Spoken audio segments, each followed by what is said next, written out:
Hey guys, it's Jane. Welcome to my bookish life. I thought I would run through some stats with you. I've got charts. How exciting is that? I know that, yeah, like probably 50% of you have completely turned off now, and that's okay. See you next week. For the rest of you, you know, you're either bearing with me or you're just a little bit excited because there are graphs coming up.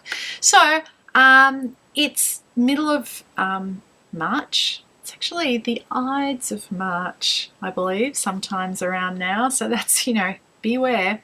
And I have, for the first time, looked back at my reading from the beginning of the year. All of these charts have been produced from Brock's spreadsheet of doom. So Brock from Let's Read, for the last few years, he's published at the beginning of the year, or the end of the year actually, so in time for the beginning of the year, a spreadsheet that has columns for all sorts of different records that you can keep about the reading that you do. I have not kept all of the data points possible because some of them, you know, I don't care about, but these are some of the ones that I try and keep track of. So where do my books come from? This is the first thing I always try and keep track of. And you can see that I'm not doing as well as I might this year as far as getting my books from the library. My goal, in as much as I have a concrete goal, is somewhere between 2/3 and 3/4 of my books to come from the library, and I'm not quite there thus far this year. I've been splashing a bit too much money around on Kickstarters and Humble Bundles and all sorts of different things, as well as just you know, like fully buying books. Yeah, I'm going to work a little bit harder at that as the year goes on, see if I can pull that stat back. The second thing that will be interesting to look at from a preliminary point of view is the genre breakdown of what I've read. So I've got 3 big slices: crime, science fiction and fantasy, and then a few different slivers for, you know, literary fiction and romance and, I don't know, chick lit and a few different other things. This graph is probably a little bit misleading because for all of January I didn't actually read any science fiction or fantasy. I gave myself a holiday from that, so the proportions are a little bit out of whack, but yeah, all that crime, yeah, that's my fallback position when I'm not reading SFF. That's what I like to read most, so that's interesting.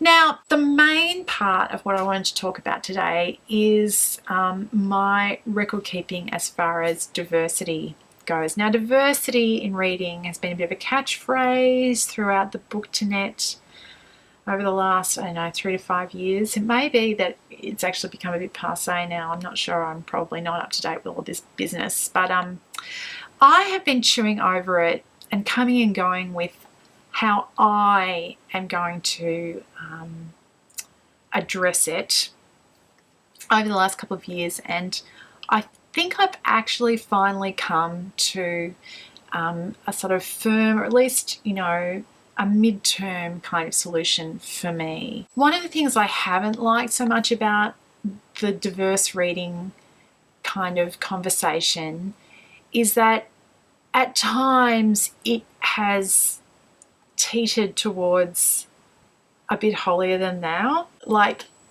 if you haven't been reading all writers of colour, own voices, stories from, you know, trans women who are disabled, then you kind of aren't quite there or something. And that's a caricature, but I think there's been a tendency in that direction. And what I have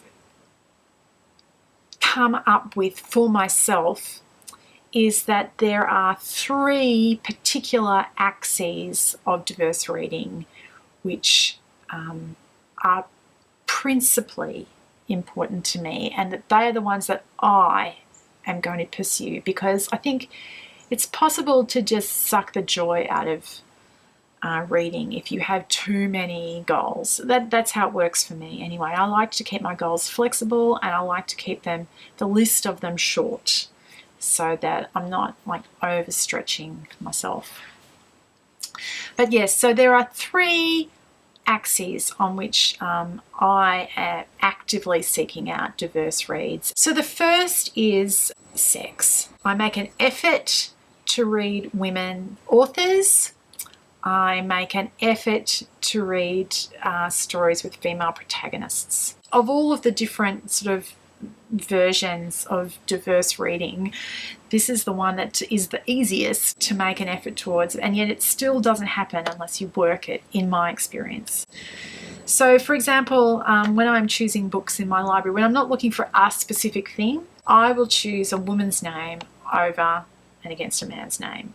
And I find that in science fiction with my library, I often have to skip over 6 or 8 men's names before I settle on a woman's name, because that's just how the cookie crumbles. However, I have been doing well with this, and I'm happy with my results. I've got a bit more than half women, which I'm happy about.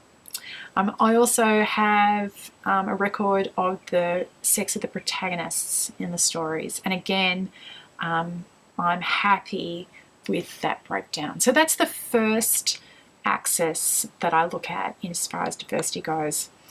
The second axis that I am trying to keep track of and make an effort towards, and it's a bit more complex than the first, is the kind of geographical origin of the story. So the vast majority of books published in English are written by American authors and are set in America. It's tricky to know what's a baseline because it's not like men and women 50-50, which is not exactly true, but it's close enough for jazz. So you need to have some sort of idea of what the numbers, what you would hope the numbers would be. There's a Wikipedia article, which, you know, here am I on the internet referring to Wikipedia as a reference, but I've got the chart from that article to show you.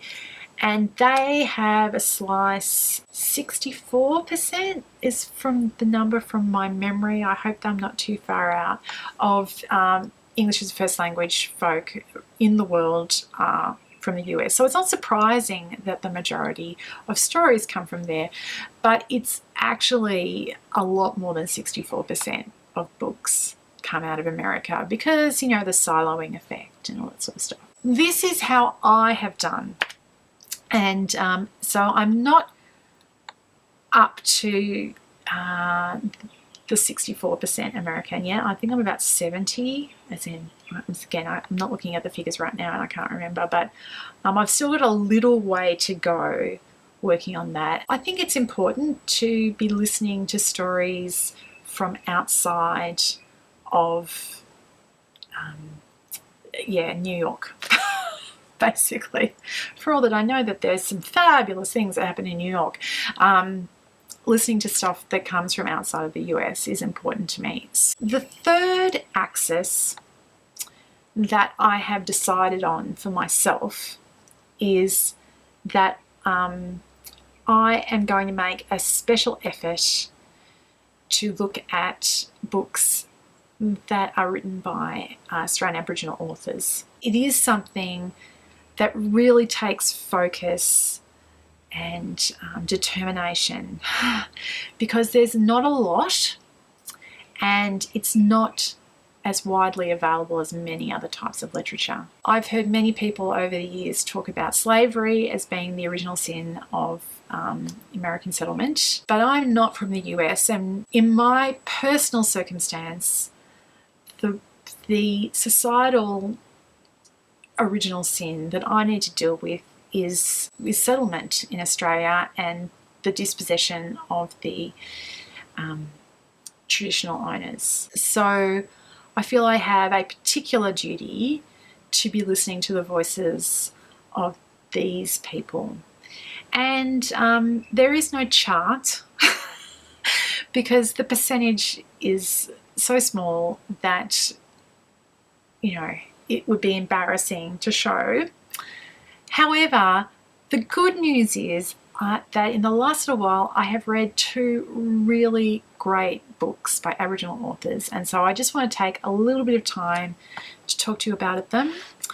The first is The Interrogation of Ashala Wolf.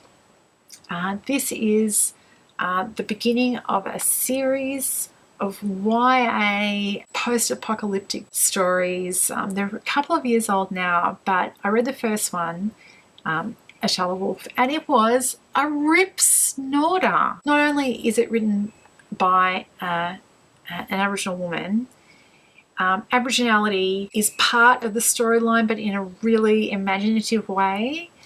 And this was a really, really fun story. So I think anybody who is interested in a YA adventure story could do themselves a favour and pick up Ashala Wolf. The second book is one that I only finished a couple of days ago.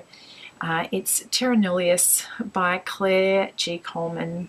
And this is, I know it's only March, but this is the book to be my favourite read of the year.